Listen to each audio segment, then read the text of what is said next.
Nyuon, what do parents generally think in South Sudan about this issue?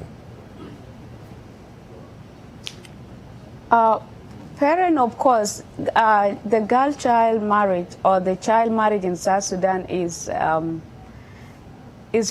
most of them are facilitated by parent, the parent of the children, because most of these children, these young girls, they don't have opportunities to engage themselves, such as going to school, such as having a safe space to discuss and identify their priorities and potentials.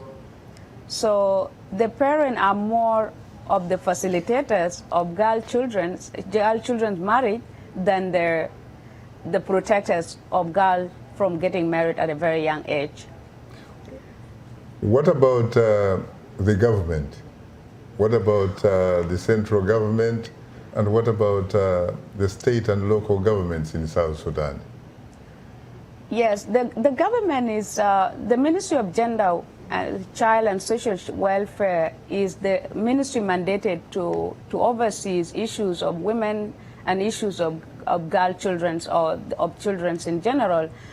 And I would say this ministry has been supported by some of the international NGOs and UN agencies such as UNFPA, UN Women and other UN agencies and UNICEF too, to ensure that issues of children are looked into. And last year in 2018, there was a strategic national action plan to implement the ending child marriage by 2030, which was launched.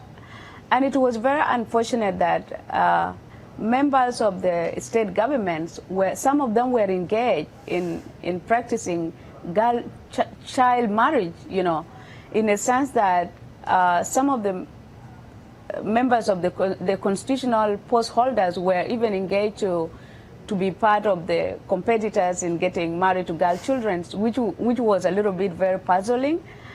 And these people, the awareness is going on. The civil society is engaging with this state government. The central government has not clearly come out and make it a priority at the moment, although the ministry has launched the documents, but the ministry has not come out with a very clear strategy on how they should follow and monitor the implementation strategy.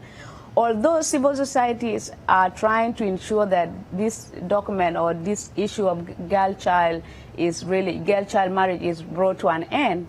So there's nothing specific that the government has brought up as a strategy. Although the government have put out the documents, the government has ratified the Convention on the Right of the Child that clearly condemn the girl-child marriage. The government has the strategic national action plan to end child marriage by 2030.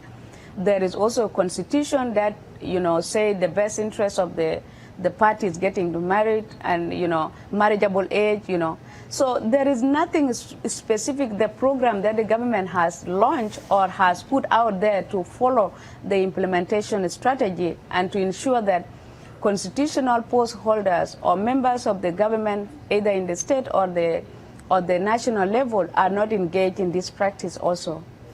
There is also the traditional authorities who are, the leaders at the community levels.